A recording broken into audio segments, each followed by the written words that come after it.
A young man stood inside a hospital room, right beside his sister, who lay unconscious in a coma. The sight of her fragile condition raised a painful question. The answer was both simple and infuriating. During a battle, an S-rank hunter had made a mistake, and she had become the victim of that carelessness. The man, Yang Jia, burned with anger. Until now, he had never been a hunter, but something within him had awakened, something strange and unsettling. It felt almost as if fate itself, or perhaps even God, was guiding him toward revenge. Outside the hospital room, his father was equally furious. The Hunters Association had sent a representative, offering a deal, compensation of 1 lakh rupees, to cover the girl's medical expenses. But Yang Jia's father rejected it outright. He didn't want money. He wanted justice. He wanted the hunter responsible to come in person and apologize. At that moment, Yang Jia stepped in. Calmly, he told the representative that they would accept the money, but only if the hunter personally came to apologize. The representative immediately dismissed the idea, claiming it was impossible. Hearing this, Yang Jia smiled faintly. So, this was the so-called famous hunter, someone who thought money alone could fix everything. They needed the money for Fei Fei's treatment, but that didn't mean they would let the matter go. Yang Jia promised that he would take justice into his own hands. To an outsider, it would seem impossible. After all, how could someone as weak as him stand against powerful hunters? But neither the man in the suit, nor even his own father knew the truth. Yang Jia was no ordinary person anymore. He had awakened a hidden and terrifying ability, the power to steal the abilities of others. In fact, he had already tested it once, on his own sister, and it had worked perfectly. Later that evening, as the representative left the hospital, he made a phone call. He reported that everything had been settled, even though it required an additional $1 lakh in compensation. On the other end, Bing Chu Jr. casually responded, as if it was just a trivial amount. He even praised Lawyer Wang and instructed his secretary to transfer the money later. After the call ended, Lawyer Wang sighed, thinking about how comfortable the hero's life must be. He wished he could awaken an ability himself. Meanwhile, Yang Jia returned to his sister's bedside. Looking at Fei Fei, he softly told her not to blame him for signing the contract. She understood their family situation better than anyone, but he reassured her she didn't need to worry. He would uncover the truth. He refused to believe that this incident was just an accident. Some awakened individuals didn't deserve to be called heroes at all, and he would change that. Yang Jia was a trainee reporter, a normal man whose life had been shattered by an A-rank hero's mistake. His sister, Yang Fei Fei, was now lying in a coma because of it. To carry out his plan, he distanced himself from his parents and moved to the Mingyu area. After settling into his new apartment, he was greeted by 2 girls. One of them introduced herself cheerfully as Ding Luan. The other, sitting on the sofa, was Jay. There was also a 3rd roommate who hadn't returned yet. Ding Luan asked for his name, and he introduced himself as Yang Jia. She suggested they celebrate having a new housemate, but Jay mentioned that the 3rd roommate was a student who would be at the library tonight, so they could go without her. However, Yang Jia declined. He had just arrived and felt exhausted. All he wanted was rest. He entered his room, lay down on the bed, and pulled out his phone. A video of heroes fighting monsters had gone viral, and countless explanation videos about abilities had surfaced afterward. Although he couldn't recall exactly when it began, dark portals had suddenly appeared all over the world. From these portals, monsters emerged and attacked humanity. The only reason the planet survived was because of people with special abilities, those who were called heroes. To prevent misuse of these powers, a law had been passed. Only hunters who passed official tests and received a hero certificate were allowed to use their abilities. Yang Jia opened a specific video, the one where his sister had been injured. After watching it carefully, he sighed. So far, he hadn't found anything suspicious, but he decided he would analyze it again tomorrow. Then he checked the time. It was already 2:30 in the morning. Startled, he realized he needed to brush his teeth and shower quickly, since he had a busy day ahead. As he stepped out of his room, he noticed a drunk girl staggering nearby. He assumed she must be the 3rd roommate. Trying to be polite, he greeted her. The girl, barely conscious, asked if she could use the restroom. Moments later, she rushed inside, vomited, and then passed out in the toilet. Concerned, Yang Jia approached her and asked if she was all right or needed help. But the girl warned him that men shouldn't get too close to a woman in such a state. Unsure of what to do, Yang Jia went to Ding Luan's room and knocked on her door. When she opened it, she asked why he was still awake so late. He apologized for disturbing her and explained the situation, asking if she could help since she was also a woman. But Ding Luan dismissed it casually. This wasn't the first time it had happened. She told him to just leave the girl there and get some rest, since it was already late. With that, she shut the door. Yang Jia realized that he was the only one who could help. He returned to the girl and tried to wake her, but she didn't respond. Apologizing in advance, he gently lifted her into his arms. At that exact moment, a system notification appeared before his eyes. An ability had been detected, brain overload. Yang Jia immediately understood. This girl also possessed an ability. The system provided a detailed description. It was an A-rank ability that temporarily overloaded the brain, greatly enhancing computational power. It had good potential, although its owner seemed unaware of it. After placing the girl on the sofa and covering her with a jacket, Yang Jia observed her quietly. She seemed intelligent. If she studied properly, she could become exceptional. Even so, he decided to take her ability, but someday he would repay her for it. The system confirmed that the brain overload ability had been successfully stolen. Yang Jia then wondered what effect it would have on him. The system explained that both brain overload and his existing mental attack ability belonged to the same category, mental abilities, and asked if he wanted to merge them. Without hesitation, he agreed. The system announced the successful fusion. A new D+ rank ability was born, Superbrain. It automatically launched mental attacks and significantly enhanced his ability to calculate and deduce. However, it was also described as a double-edged sword that needed to be used wisely. After reading everything, Yang Jia realized something important. With this ability, he could analyze the video of his sister's incident far more effectively and uncover hidden clues. The next day, someone knocked on his door. Still half asleep, Yang Jia opened it and found the same girl from last night. She returned his coat, the one he had used to cover her, and thanked him for helping her. She introduced herself as Lin Naishue. Taking his coat back, Yang Jia recognized her. She looked completely different now, calm and innocent, nothing like the drunk girl from before. He told her it was nothing, just a simple act of kindness. He then introduced himself as Yang 11. But suddenly, he remembered something. He had stolen her ability. Even though she didn't seem to notice anything unusual, he felt slightly uneasy. Since he also possessed a pulling type ability, he asked if she felt all right or if anything seemed off. Lin Naishue smiled gently and reassured him that she was fine. She was already used to it, so he didn't need to worry. Just then, a man barged into the room, calling out loudly. He looked at Lin Naishue and teasingly asked Yang Jia if he had started dating someone behind his back. Annoyed, Yang Jia told him to stop talking nonsense and clarified that she was just his neighbor. The man, surprised, introduced himself properly. His name was Fan Peng, Yang Jia's friend and colleague. Lin Naishue greeted him politely, asking him to simply call her Naishue. Fan Peng then began bragging about his own ability. He could take photos and videos with his bare hands, making him perfect for capturing beautiful moments. But before he could continue, Yang Jia interrupted, saying they were getting late for the editorial office. Fan Peng tried to protest, claiming he hadn't finished speaking, but Yang Jia dragged him away anyway. At Lugong Publishing Company, Yang Jia immediately began reviewing the video again. Activating his super brain ability, he watched it repeatedly, analyzing every detail. This movement, something about it feels strange, he muttered. But before he could continue, Fan Peng nudged him and teased him for not being interested in flirting with girls, especially someone as beautiful as Lin Naishue. If Yang Jia wasn't going to make a move, he gladly would. Yang Jia dismissed him, saying she was just a neighbor and that his friend shouldn't go too far. Fan Peng laughed, claiming that turning a flatmate into a bedmate was easy, and he could even teach him how. Before the conversation could go further, a loud alarm echoed through the area. A monster had appeared. Both of them jumped from their seats and rushed to the window. And there it was, a one-eyed assassin-type monster.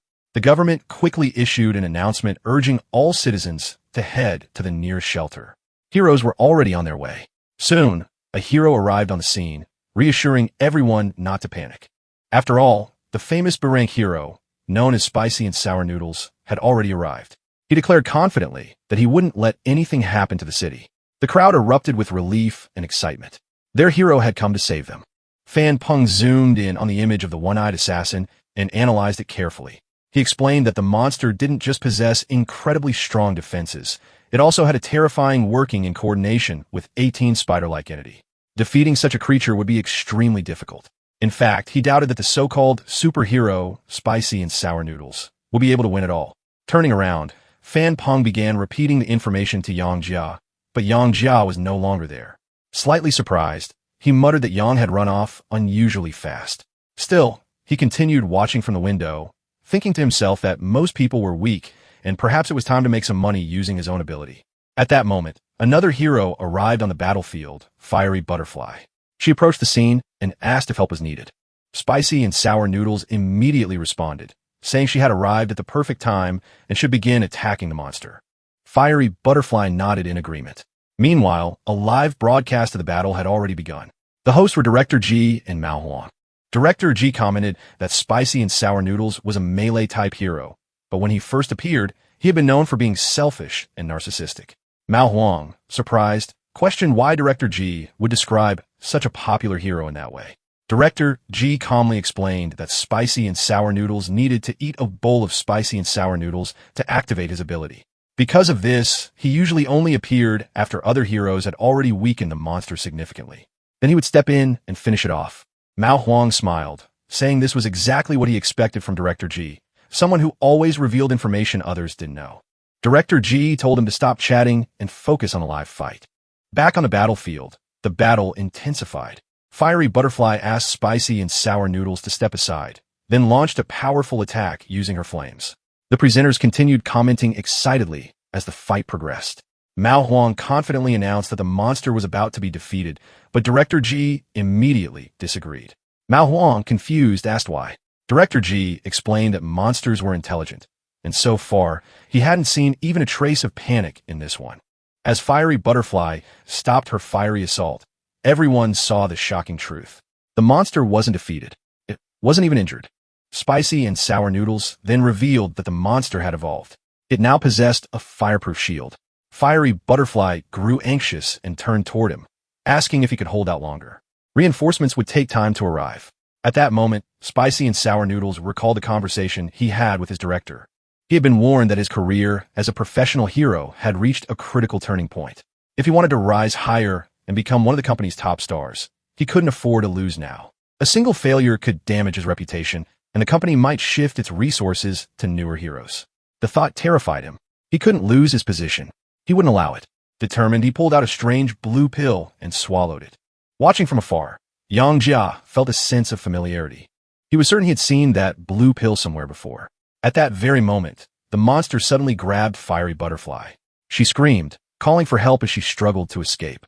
The live broadcast zoomed in on the horrifying scene, and comments began flooding in. One viewer wrote that everyone already knew Spicy and Sour Noodles could only maintain his peak power for 15 minutes. Another user begged for any hero to come and save her. Fiery Butterfly continued to struggle, crying out that she didn't want to die. Then suddenly, one of the monster's tentacles was torn apart. Fiery Butterfly was released. It was Spicy and Sour Noodles. Mao Huang slammed his fist on the table in excitement, shouting that it was incredible. Even though the hero was only supposed to sustain his combat form for 15 minutes, this time he had surpassed his limits. He was stronger than ever. Overjoyed, Mao Huang even jumped from his chair, declaring that the hero hadn't grown weak at all. Director G, however, remained calm, noting that something about this was unusual. Before he could elaborate, Mao Huang cut him off angrily, telling him not to speak as if he were the one-eyed assassin attacking the hero. On the battlefield, Spicy and Sour Noodles stood directly before the monster and declared that it was time to end the fight. The monster lashed out with all its tentacles, but the hero grabbed them and challenged it, asking if that was all it could do. At one point, he was buried under falling debris, but he forced his way out with sheer strength.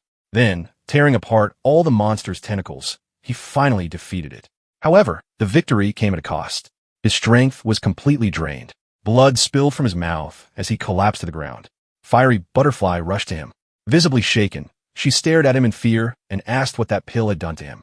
Grabbing his shoulder, she demanded to know what was happening.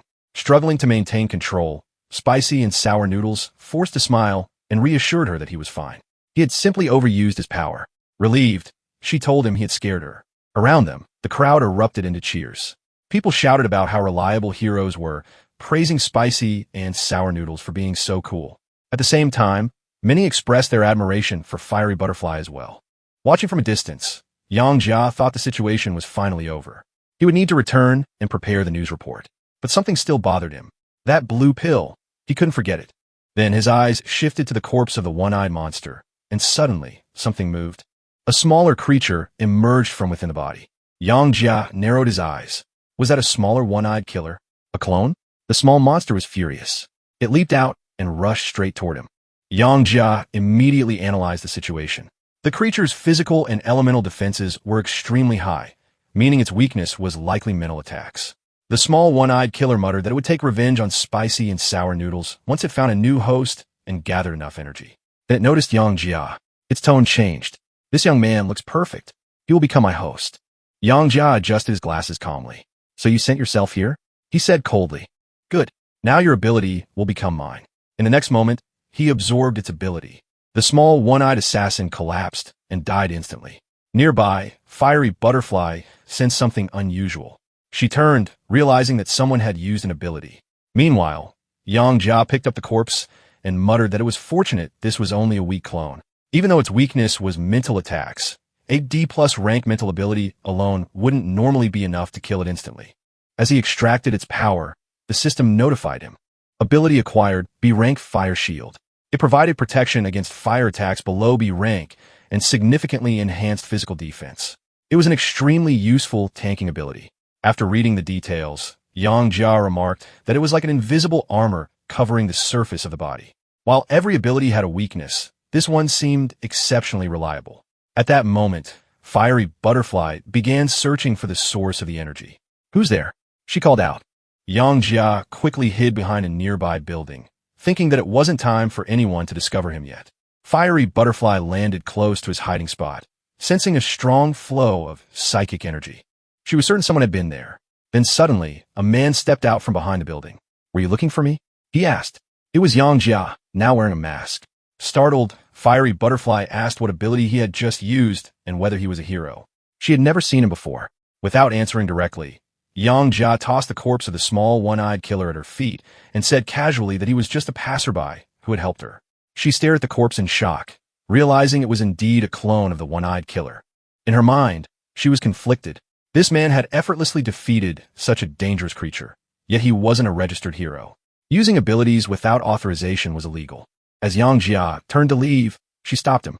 She declared that he had used abilities unlawfully and must come with her to the Hero Association for investigation. Yang Jia reminded Zhao. Do you really think you can stop me? He asked. Enraged, Fiery Butterfly insisted that his actions violated the law and she had every right to take action against him. Still unfazed, Yang Jia questioned whether heroes truly treated ordinary people this way. He then caught one of her small fire butterflies in his hand and crushed it. Walking past her, he asked quietly, Now, is it my turn to attack? Fear instantly took over her face. Terrified, she flew back. Yang Jia muttered to himself about spicy and sour noodles and that blue pill. The hero he had seen the other day on the glacier must have used the same thing. Removing his mask, he made a firm decision. He would uncover the entire truth. As evening fell, Yang Jia traveled through Luhansk City by metro, sitting quietly in the subway as his thoughts continued to race. As Yang Jia sat quietly in the subway, he began organizing his thoughts. For now, he decided that he should stop collecting abilities recklessly and instead focus on developing his brain reboot ability. At the same time, he needed to investigate the mysterious blue pill. Just then, a man brushed past him, offering a faint apology as he walked by. A moment later, Yang Jia casually ran his hand over the seat beside him and froze. His backpack was gone. His eyes widened as he immediately stood up, scanning the surroundings. Muttering to himself, he tried to recall what had just happened. Where was that man in the rooster costume? Was it really the same person in the jacket? Had he disappeared? But the train hadn't reached the next station yet. There was no way he could have gone far. Could it be someone with an invisibility ability? No, that didn't explain the scent. Activating his brain reboot ability, Yang Jia sharpened his senses. Within seconds, he detected the familiar scent of his backpack coming from that same man. However, the man's aura and appearance didn't match. This wasn't invisibility. It was something else. A shape-shifting ability. A faint smile appeared on Yang Jia's face. This ability, which had practically fallen into his hands, would be extremely useful. Even after getting off at the station, he continued following the man. The man muttered to himself that today was harvest day, though he couldn't understand why he suddenly felt so nervous. Then he turned and locked eyes with Yang Jia. Yang Jia simply waved. The man panicked. How had he been discovered? Stop! Yang Jia called out. The man immediately ran. Cursing under his breath, he dashed into a public restroom and hid. But Yang Jia followed him inside without hesitation. Calmly, he mocked him, asking if he planned to use every petty trick, hiding in a toilet just because he was weak. Come out, Yang Jia ordered. However, when he switched on the lights, the man was nowhere to be seen. Yang Jia frowned. Had he gone into the ladies' restroom? He knocked on one of the stalls and demanded that the man come out, saying he knew he was inside. From within, a voice shouted back, calling him a pervert and asking what he was trying to do. Young Jie sighed. So you want to do this the hard way. With a single kick, he broke open the stall door. The man screamed, accusing him loudly while throwing toilet paper at him. As young Jie brushed the paper off himself, he realized just how strange this ability was. It even altered the user's voice. The man quickly begged for forgiveness, claiming it was his first time. Young Jie replied coldly that it was unfortunate the ability couldn't change his physical body completely. Letting out a defeated sigh, the man admitted his bad luck. He pulled out the stolen backpack and handed it over, claiming that everything inside was untouched. Young Jie checked it briefly, but the man insisted that he hadn't even opened it. Satisfied, young Jie told him to find a proper job and become a better person in the future. The man eagerly agreed, promising never to steal again and thanking young Jie for letting him go. Young Jie looked at him calmly. Did I say I was letting you go? The man's face turned pale. A short while later, young Jie had already extracted his ability. As he walked away, he muttered to himself that he had promised to stop collecting abilities, but he simply couldn't resist such temptation. The ability he obtained was an F-rank skill, change clothes anywhere. With a single gesture, it allowed the user to instantly change outfits and even provided storage space. Young Jie tested it immediately, switching into a clean suit. Stepping out of the restroom, he concluded that this was an extremely practical and useful ability. Just then, 2 police officers approached him and greeted him politely.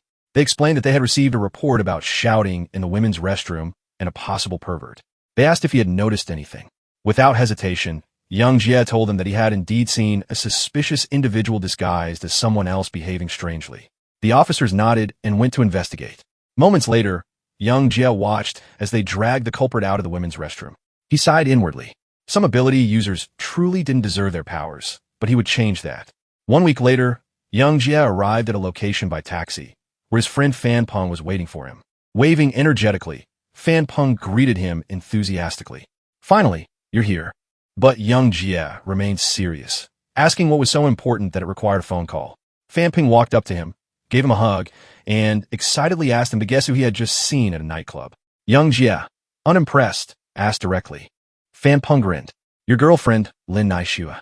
He claimed she was working there as an attendant. Young Jie immediately denied it. She wasn't his girlfriend. Then he asked why Fan Peng was even telling him this. By then, they had already reached the club. Fan Peng told him to stop pretending. He could see everything clearly. They entered the club, and Fan Peng led him to a table. At that moment, Lin Naishua noticed young Jie. He felt slightly awkward. Meanwhile, Fan Peng had already ordered a cocktail and decided to lighten the mood. He told young Jie not to be so down. There were plenty of beautiful girls in the world. Since they were in his territory tonight, young Jie should just relax and enjoy himself. He then called over 3 girls. They approached and greeted them politely. Fan Peng introduced them as Li Li, Tian Tian, and Bao Bao, calling them his cute little sisters. Then he introduced young Jie as his best friend, proudly asking if he wasn't handsome. One of the girls immediately sat beside young Jie, praising his looks. Another offered him a drink. At a nearby table, 2 men and 3 women were also present. One of the men complained bitterly about his bad luck. If his brother hadn't taken his McLaren, he wouldn't have lost a race to someone named Gao Jian. Li Yin told him to accept his loss instead of blaming the car. The man, Lu Yuan, was already heavily drunk. He snapped back, mocking Li Yin and suggesting that failing to reach his father had forced him into becoming a bodyguard. Li Yin calmly responded, asking if it was because Lu Yuan couldn't keep his mouth shut. She added that it must be frustrating for someone like Lu Yuan, a normal person, to be limited by a hero of her rank. That comment enraged Lu Yuan. He stood up and slapped one of the girls across the face. Then he began shouting angrily, insulting everyone around him and complaining about the cheap alcohol. The girl fell to the ground, and he poured an entire bottle of alcohol over her. Young Jie saw everything. For a moment, he almost stepped in, but Fan Peng stopped him, warning him not to act recklessly. Lu Yuan was no ordinary person. He was the second son of an A-rank mechanical hero from the Kunlun Company. His bodyguard, Li Yin, was a C-rank hero known as Fiery Fist. But young Jie didn't listen. He simply told Fan Peng to let go. Fan Peng argued that a normal person like him couldn't compete with someone like Lu Yuan. Young Jie replied calmly that he knew. I'm just going to the restroom. Meanwhile, Lu Yuan had already sat back down, surrounded by 2 girls. He hugged them arrogantly, saying that now they knew how to apologize. Then he ordered them to beat the girl who had been attacked, promising to forgive them afterward. At that moment, one of the men began pouring alcohol into Lin Naishua's shoe. Suddenly, a masked figure appeared, young Jia. Without hesitation, he struck the man. Then he turned toward Lu Yuan and said calmly, "I heard the son of a mechanical hero was here." Lu Yuan, too drunk to respond properly, staggered in his seat. His bodyguard, Lien, stepped forward instead and demanded to know who he was. Lu Yuan laughed drunkenly, assuming it was just another fool looking for death. Young Jia replied that he was simply someone who wanted to make a deal. "What kind of deal?" Lu Yin interrupted, suggesting it was time for them to leave. But Lu Yuan angrily threw a bottle at him, ordering him to step aside. Someone wanted to negotiate, and he intended to hear it. Frustrated, Lien placed a hand on Lu Yuan's shoulder, telling him to rest while he handled the situation. Young Jia sat calmly on the sofa, holding a glass of alcohol. Looking at Lien, he asked, "Do you want to attack me?" He added that he usually disliked violence, but Lien had interfered with his conversation. Setting the glass down, he stood up. "I guess I'll have to teach you a lesson. Lien Smirka. Let's see who teaches who." His fists ignited with flames as he prepared to attack, declaring that young Jia had chosen the wrong day to provoke him. Young Jia observed calmly. A C-rank fire elemental attack. A crowd quickly gathered around them. Some whispered in awe at young Jia's courage. He was challenging someone connected to an A-rank hero. Nearby, Lin Naishua was being helped by others as they cleaned the spilled alcohol. Voices in the crowd murmured with curiosity. Some wondered why the fight had started. Others questioned whether the masked man, whose mask oddly resembled a chicken, could actually defeat Fiery Fist. Without warning, Li Yin lunged forward, his flaming fists aimed directly at young Jia. But as he approached, he hesitated. Why wasn't young Jia dodging? Was this a trap? Still, he pressed forward, mocking him. "Fool! Since the day I became a hero, no enemy has ever survived this attack." Li Yin launched his attack without hesitation. The crowd immediately panicked, with someone shouting that young Jia would surely be burned alive. But when the flames finally subsided, everyone was stunned. Young Jia was still standing there, completely unharmed.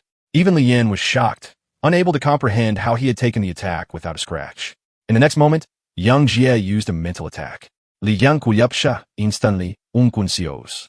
Seeing this, Lu Yuan jumped up in shock, shouting that young Jia was incredibly strong.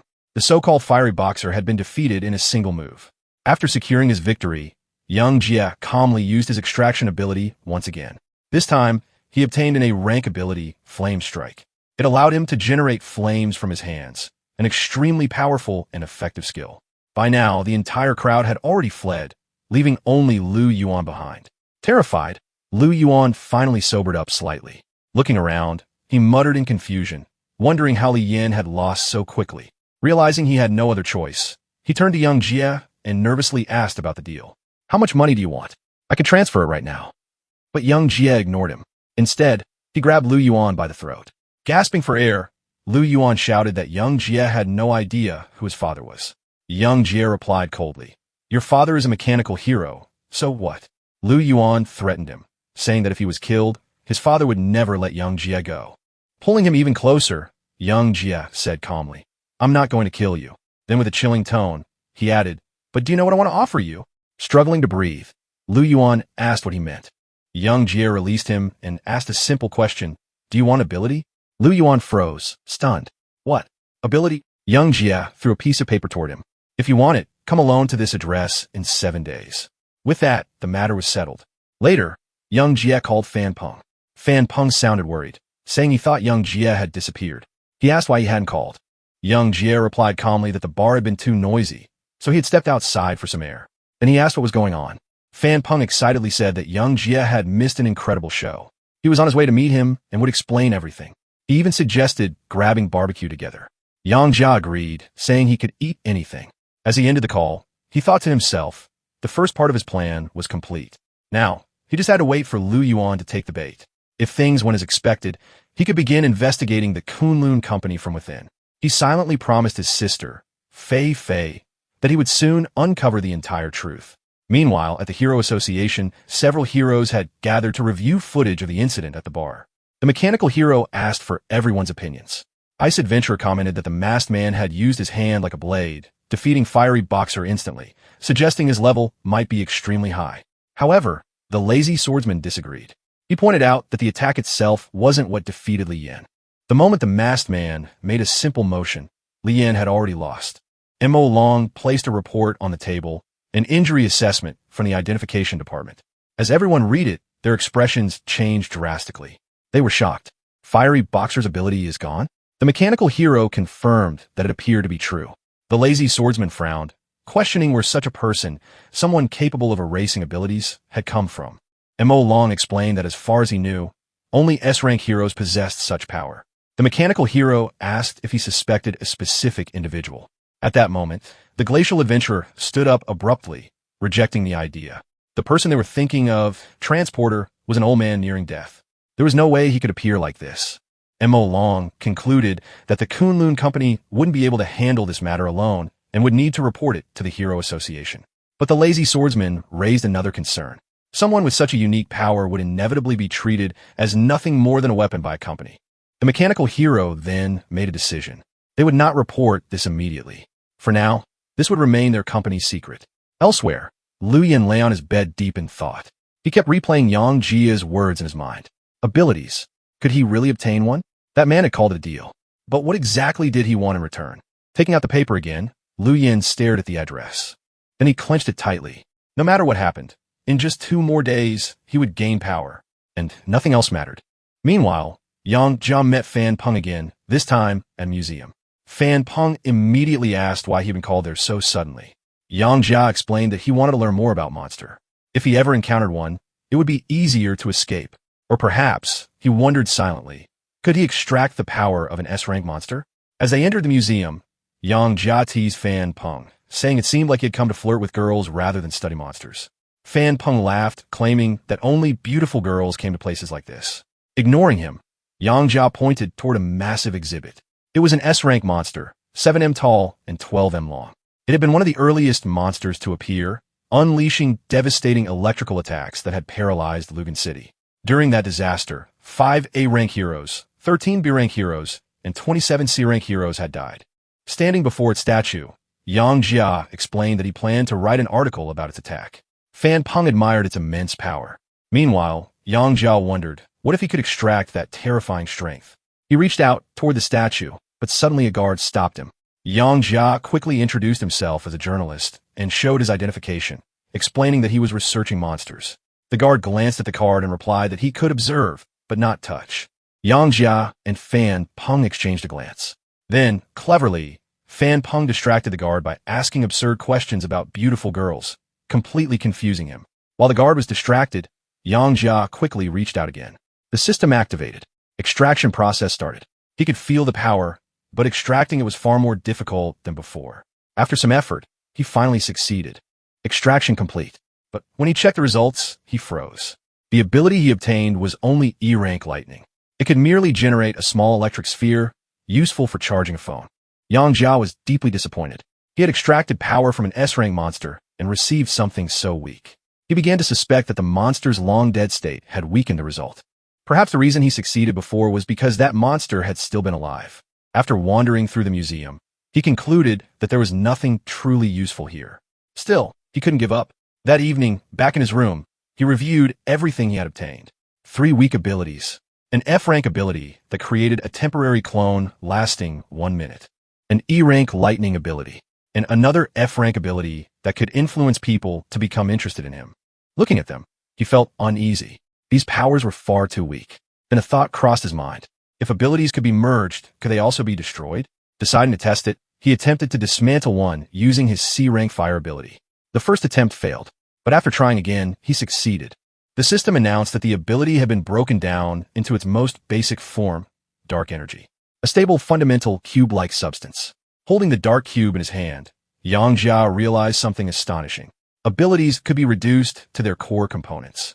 And if that was true, then perhaps they could also be rebuilt or even strengthened. Without hesitation, he experimented again. This time, enhancing an ability using the dark energy. It worked.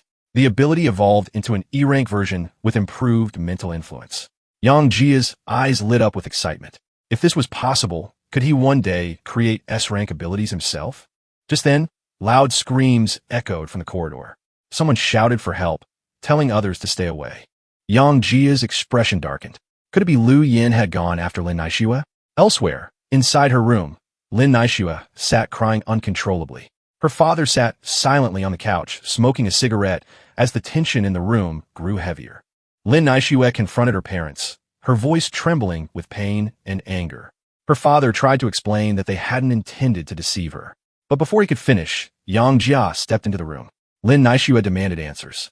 Had her father really lied about being seriously ill just to get money from her? Did he have any idea how desperate she had been after hearing that news? She had worked non-stop for shifts a day just to send money as quickly as possible. At that moment, her mother joined the conversation and revealed the truth. Her brother needed money to buy a house, a car, and even to get married. Altogether, it would cost nearly $1 million. Lin Naishue was devastated. So you really tricked me just to get money? She asked, her voice breaking. Her father tried to justify it, saying they thought she would do what she could first and they would find other ways later. After all, their family lineage couldn't simply end with them. But Lin Naishue saw through everything. Was this just a way to bring me home and sell me to some man I don't even know? Her mother stepped closer, trying to comfort her. She insisted that the man wasn't bad, that he was honest and would treat her well. That was the final straw. Lin Naishue snapped. What's wrong with you? She shouted. Do you even know where that 50,000 came from? The money I sent you last week. Her voice shook as she revealed the truth. She had been working as a bartender.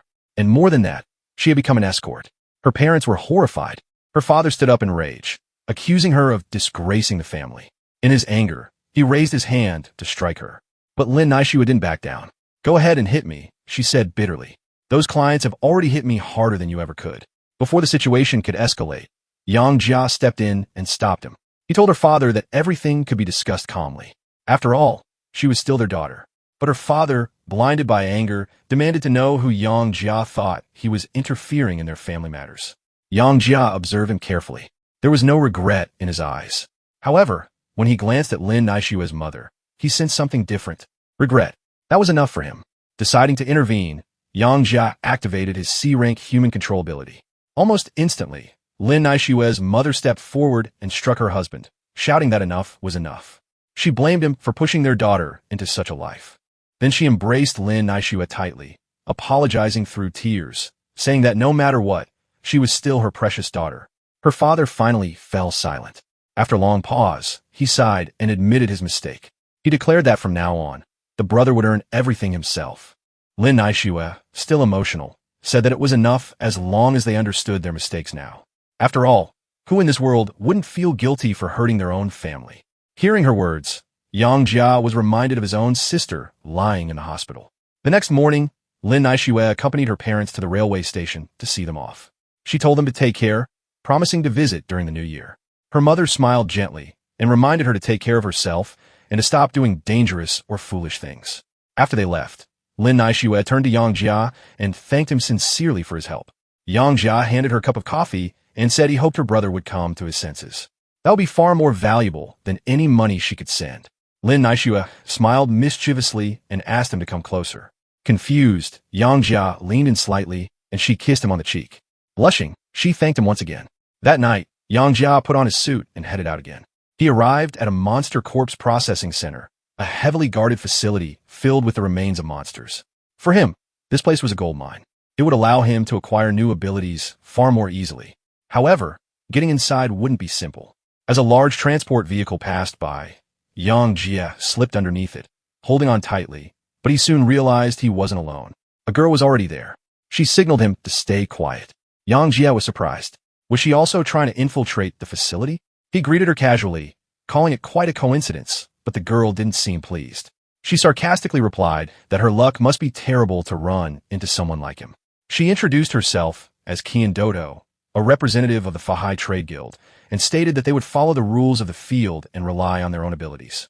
Yang Jia gave a brief introduction in return.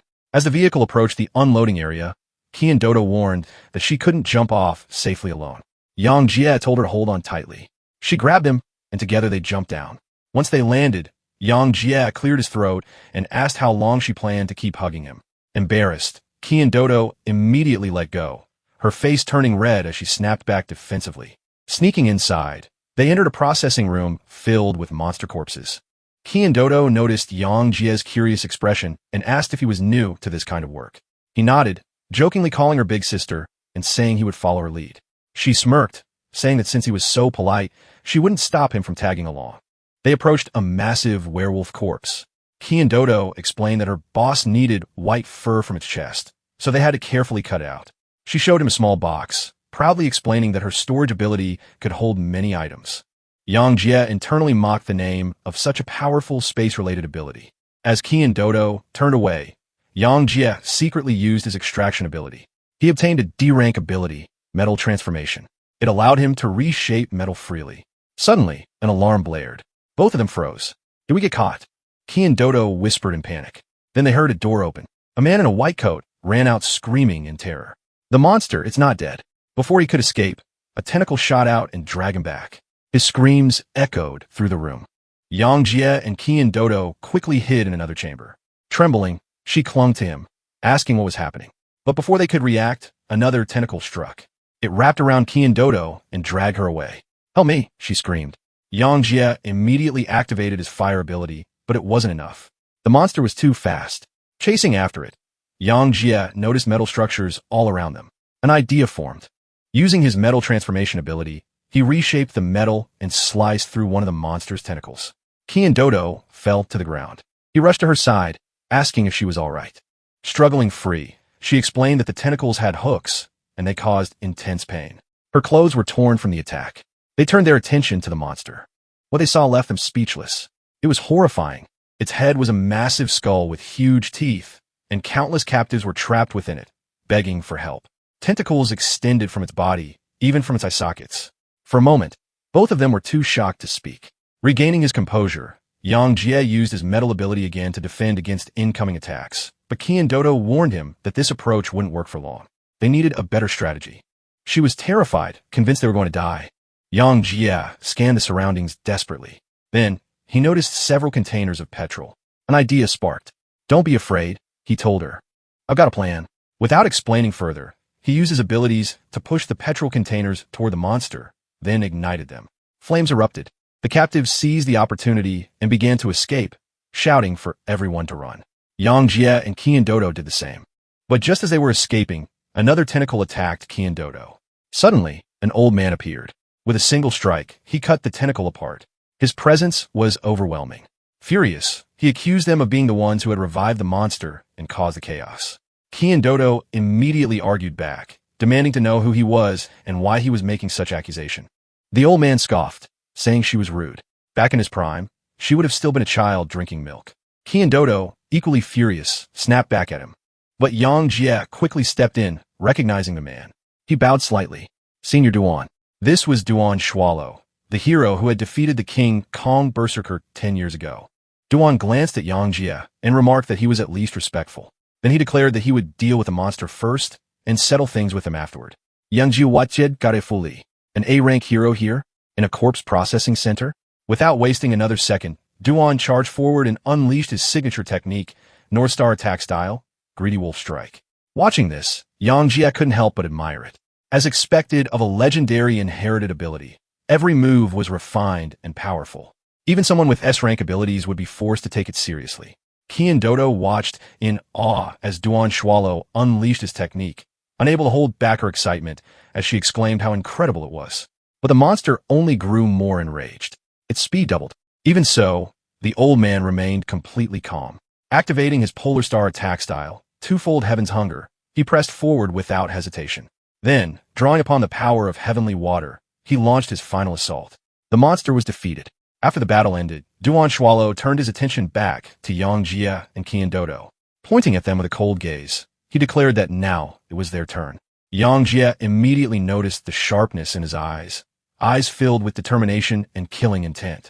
Calmly, Yang Jie explained that they were not the ones who had revived the monster, but Duan Shualo didn't believe a single word. He scoffed, calling it nonsense, and stating that Yang Jie's presence alone was suspicious. Ki and Dodo quietly asked Yang Jie if he was confident he could defeat the old man.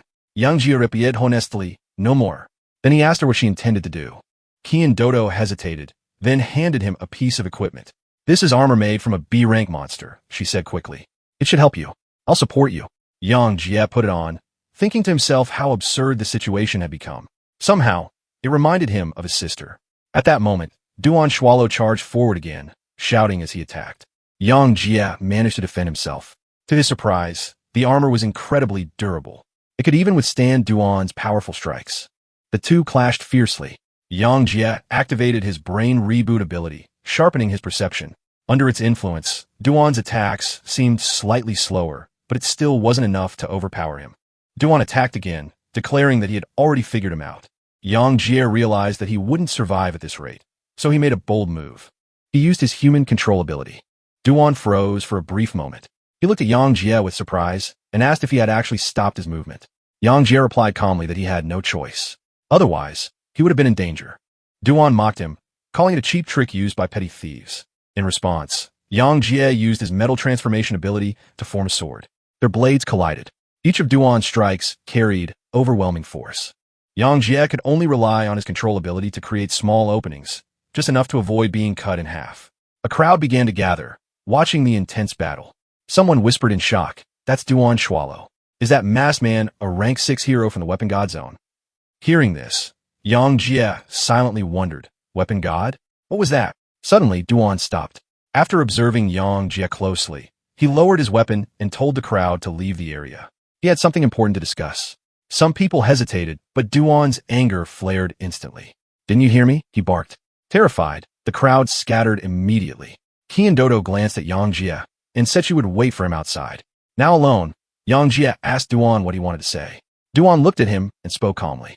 "I know you're not a weapon god. Your techniques don't match theirs. Only your metal ability resembles that level." He continued, saying that despite that, Yang Jie possessed multiple abilities, which already made him extraordinary.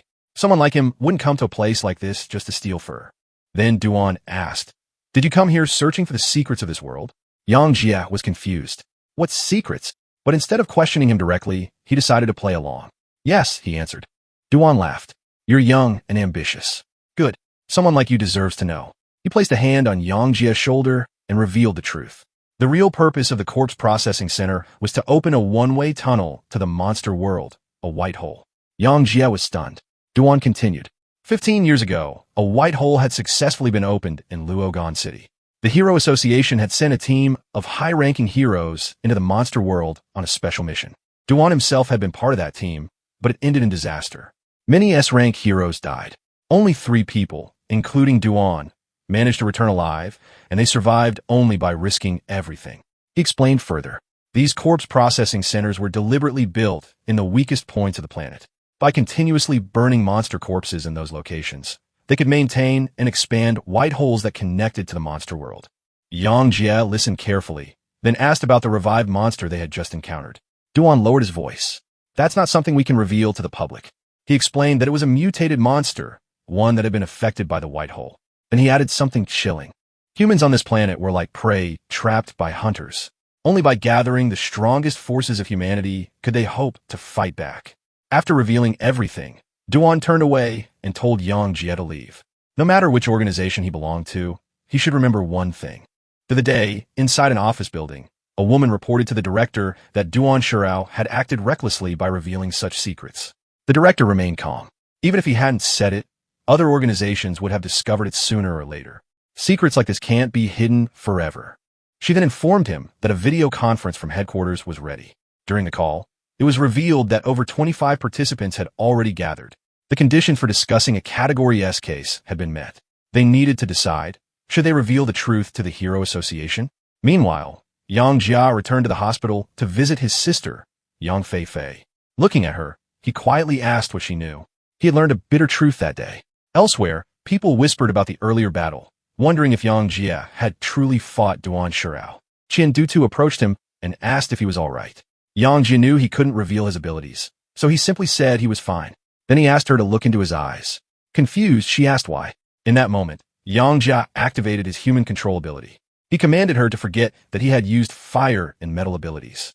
Instead, she would remember only that she had given him the armor and that he owed her 10,000. With a snap of his fingers, the effect was complete. Qian Dutu blinked, then smiled in relief, saying she was glad he was safe. Later, Yang Jia sat with his sister and told her everything. He even mentioned Qian Dutu, describing her as someone similar to her, kind and fond of money. He silently vowed that after avenging her, he would find a way to awaken her. That evening, back in his room, Yang Jie used his metal transformation ability again.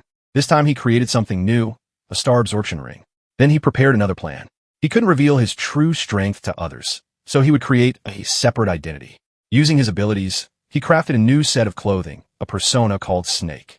This identity would have different powers, C-rank lightning and fire-based attacks. It would appear as though he was part of a larger organization, an organization called Judges. Their purpose? To punish corrupted heroes. With everything ready, Yang Jie went to meet Lu Yuan. When he arrived, Lu Yuan was asleep. Without hesitation, Yang Jie kicked him awake. Startled, Lu Yuan lashed out in anger until he realized who it was. Immediately, he apologized, saying he had been tired. Yang Jie thanked him for coming, noting that he had clearly believed his offer. Lu Yuan eagerly called him boss, saying that if Yang Jie could grant him power, he would give him anything. Money, status, even women. Yang Jie pushed him away coldly. I'm not interested in that. Then he said, gaining power is simple. Just look into my eyes. Lu Yuan agreed. Yang Jie activated his human control ability and commanded him to reveal everything he knew about the blue pill, but nothing happened. Lu Yuan remained silent. Yang Jie frowned. Had it failed? He tried again, ordering Lu Yuan to slap himself. Still nothing. At that moment, a realization struck him. Could Lu Yuan already possess an ability? Perhaps a high-level power that resisted mental control? Without wasting time, Yang Jie switched strategies. He activated his mental attack ability. This time it worked. He successfully extracted Lu Yuan's power, but when he saw what it was, he froze. An A-rank ability, Resurrection. It allowed the user to revive once after death and return to a point one day in the past. Yang Jie was completely stunned. This wasn't just powerful. It was a game-changing ability. As Lu Yuan lay unconscious, Yang Jie spoke to him calmly, saying that after taking his ability, he would still treat him well. Then, he made his next move. He decided to place a special pearl inside Lu Yuan, a pearl he had obtained from the corpse processing center. Once it was done, he ordered Lu Yuan to wake up. Lu Yuan suddenly jolted awake and immediately demanded that Yang Jie give him power. But then he paused, confused. When did I fall asleep? He asked. Yang Jie brushed it off casually, saying he had simply been too tired. Then holding up his hand, Yang Jie showed him a ring. Have you seen this? He asked. Lu Yuan nodded. Yang Jie explained that it was a star absorption ring, created by his organization. It could extract power factors from others. Lu Yuan was stunned. Can it really do that? Yang Jie continued, explaining that the organization used special methods to turn those power factors into medicine that could grant abilities even to ordinary people. He then took out a bottle and tossed it to Lu Yuan. Lu Yuan stared at it suspiciously. What's in this? Are you trying to trick me? Yang Jie simply replied, drink it and you'll find out. For a moment, Lu Yuan hesitated. Could it be poison? But then he reasoned. If Yang Jie wanted to kill him, he wouldn't go through all this trouble. So, he made up his mind. He drank it. Yang Jie smiled faintly, telling him that he would soon understand the power of the medicine. Suddenly, Lu Yuan's body began to change. He screamed in agony, shouting that his entire body felt like it was burning. Yang Jie watched calmly. In truth, it had nothing to do with the medicine. He was controlling the pearl from a distance. For a brief moment, Lu Yuan transformed into a werewolf. What is this? He shouted in shock. Yang Jie explained that it was a transformation ability and asked how it felt. Still confused, Lu Yuan compared it to his brother, who could transform into a dragon. Was he stronger or weaker? Yang Jie answered bluntly. His brother had an E-rank ability and Lu Yuan only F-rank. Lu Yuan was furious. F-rank.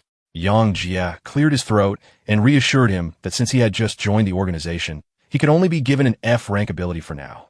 Lu Yuan looked devastated, almost on the verge of tears. Watching his reaction, Yang Jie couldn't help but think, even as a werewolf, Lu Yuan somehow looked like a foolish and oddly cute husky. Then Yang Jie added that since they would be working together, he had upgraded it to E-rank. Hearing this, Lu Yuan's mood changed instantly.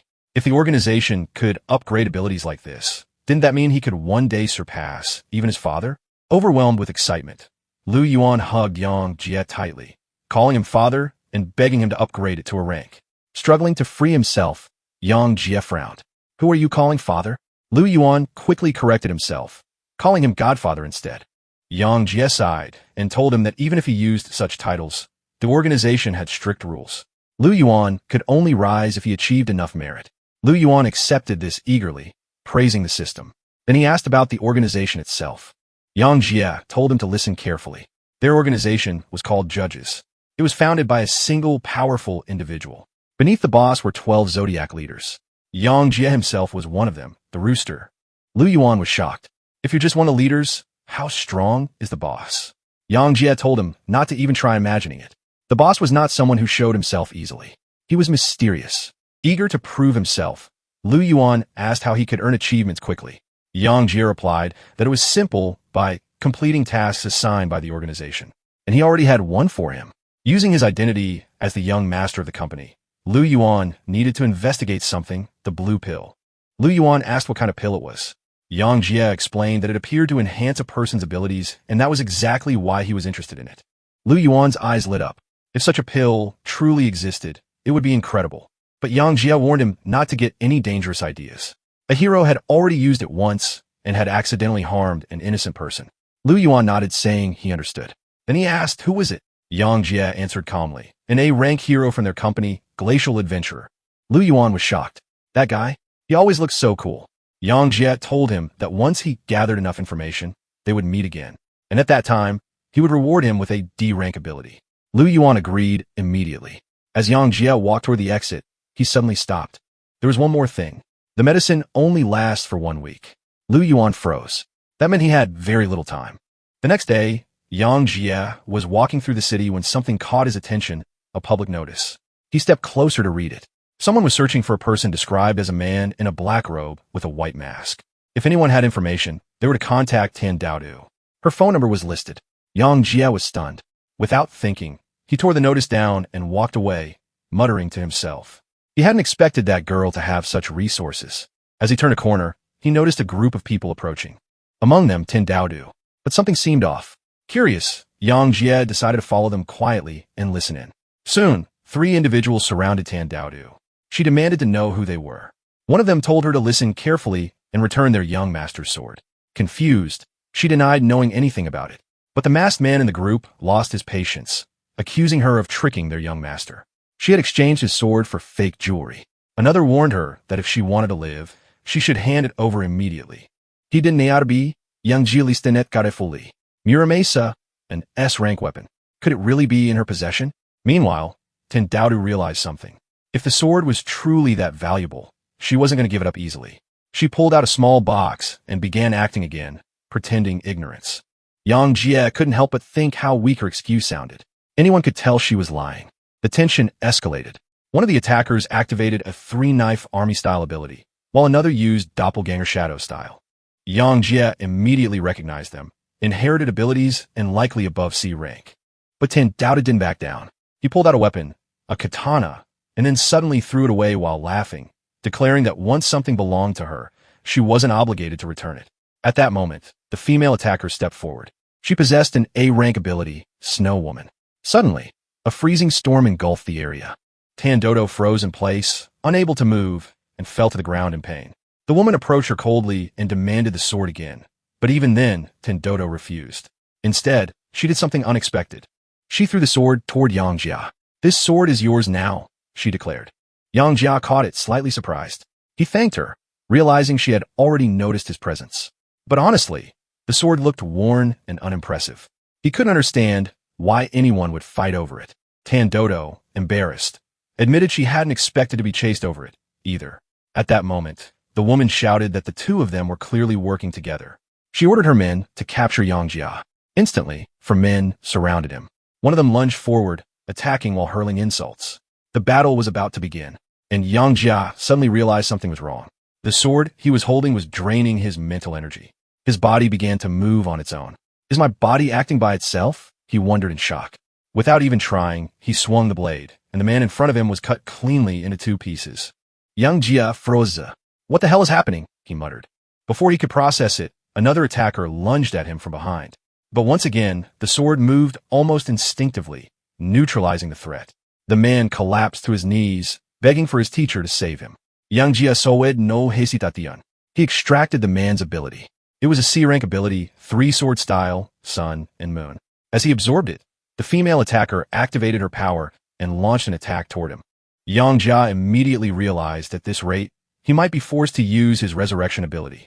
But just then, a sudden green light illuminated the entire sky. Everyone was stunned. What is that? People shouted. Yang Jie narrowed his eyes. Is that the light of despair? Even Qian Dodo was shocked. Is that the lazy swordsman? Alongside him appeared another hero. Mo Long stepped forward and addressed the girl, saying that while her group's actions in the 6th region was unacceptable, the girl responded coldly, saying they were simply reclaiming what was rightfully theirs, and that others were misusing power. Dodo pointed at her angrily, declaring that the sword had been given to her by her master, and now belonged to her. The girl quickly assessed the situation. 2 high-ranking heroes had arrived. She couldn't win, but she didn't show any fear. Instead, she continued using her freezing ability and turned toward the heroes. "If you return what belongs to us, I'll leave Lugon City and spare my life," she said. Mo Long laughed. "No one said you could leave." He made it clear that the 1st region wasn't a place one could enter and leave freely. Then he turned to Lazy Swordsman, stating that the girl was his responsibility, while he himself would test Yang Jia's abilities. Lazy Swordsman warned him not to go too far, as the company intended to recruit Yang Jia. But Mo Long had already stepped forward. Yang Jia raised a sword to defend himself, but the moment Mo Long struck, Yang Jia was sent flying backward. Dodo gasped in concern. Mo Long looked unimpressed. "Is that all you've got?" Meanwhile, the girl activated her absolute zero ability. At the same time, Lazy Swordsman unleashed his wind-based sword technique, deflecting her attacks and striking her down. However, he calmly stated that he hadn't actually killed her. Dodo protested, insisting she had clearly fallen, but Lazy Swordsman shook his head. It was just an illusion. She escaped. Soon, they noticed something else. Yang Jia was gone too. In reality, Yang Jia had hidden himself behind a nearby building, cursing the sword. It had drained nearly all his energy. How was he supposed to survive now? Then a thought struck him. If this sword came from a monster, could he extract an ability from it? Without hesitation, he tried. The system responded, extraction successful. He gained 2,500 units of dark energy. Then, breaking the sword down into black cubes, he realized something important. Even though he couldn't extract a direct ability, the material itself provided a massive amount of dark energy. If the sword originated from an S-rank monster, then these cubes were incredibly valuable. Thinking ahead, he asked himself, what kind of power would he need to face something like a dragon? Taking an ability sphere, he activated the system. The result, D-rank ability, metal transformation. But he didn't stop there. He tried again. This time he succeeded. An A-rank ability, metal control. Within a radius of 1,000 m, he could control all metal up to a maximum weight of 100,000 tons. The system even described it simply. He had become something like an Iron Man. At that moment, the girl sensed the change. Yang Jia could now feel everything, cars, buildings, structures, every piece of metal around him. Finally, he had the power to truly fight. Just then, the girl attacked him from behind, but Yang Jia sensed it instantly and deflected her attack. She continued attacking relentlessly, but every strike was pushed back effortlessly. Fear began to creep into her eyes. "How is this possible?" she whispered. Yang Jia stepped forward and grabbed her. She demanded that he let her go, but he remained calm. He even added, almost casually, that he tended to be gentler when dealing with women. Before she could react, Yang Jia used his extraction ability. He took her power, an A-rank ability, Snow Woman. It allowed the summoning of a snow entity for combat, or even merging with it to enhance the user.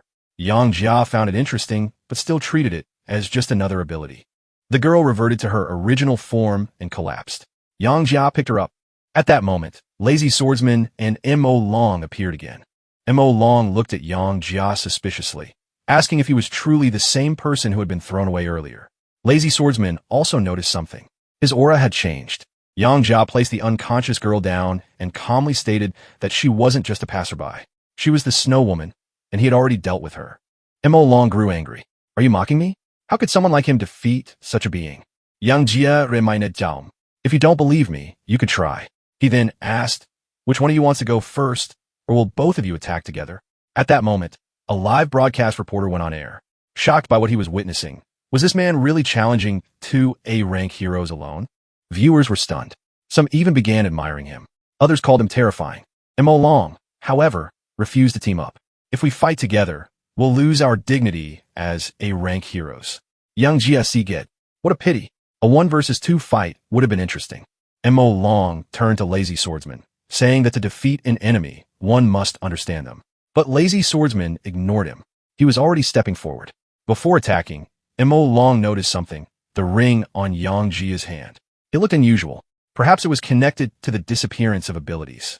He warned his partner to be cautious, but Lazy Swordsman simply replied that he wanted to see how Yang Jia had defeated the Snow Woman. Then he attacked. Yang Jia blocked the strike, and in an instant moved behind him, launching a counterattack. But Lazy Swordsman reacted just as quickly, blocking it with his blade. Yang Jia réalisait something. That sword, it was made from monster materials. It counted as metal. But aside from that, Lazy Swordsman himself carried nothing else metallic. In a prolonged fight, Yang Jia would lose. He needed more power fast.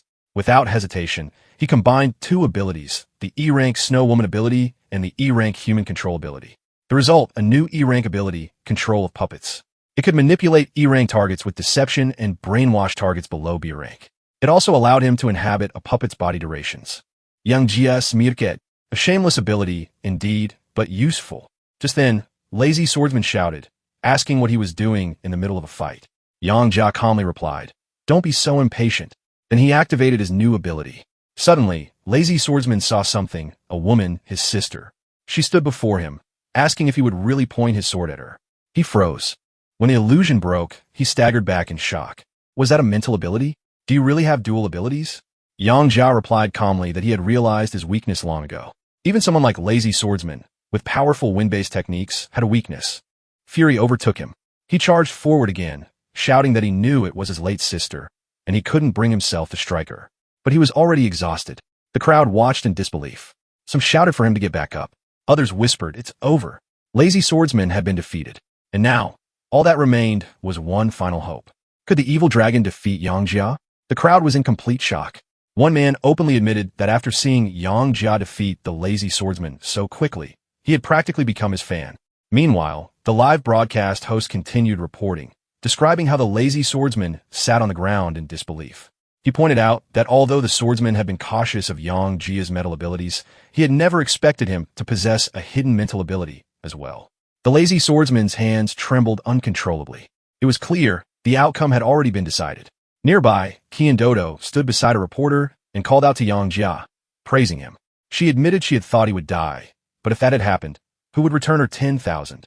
Yang Jia couldn't help but think, is someone seriously complaining about money right now? Mo Long walked over to the defeated Lazy Swordsman and told him he had done well. After all, he had forced Yang Jia to reveal his trump card. Now, he should leave the rest to him. The Lazy Swordsman warned him in return, don't look into his eyes. If he did, he would see the person he loved most standing before him. Taking that warning seriously, Mo Long stepped forward to face Yang Jia. Seeing him, Yang Jia asked calmly, "So, the evil dragon has finally come out?" Mo Long, known as the evil dragon, replied that this battle was necessary and proposed a wager. Yang Jia found it interesting and asked what he was offering. The evil dragon said that if he lost, he would reveal the secret behind the ring. Yang Jia smirked, "If you can take it yourself, then try." At the same time, Yang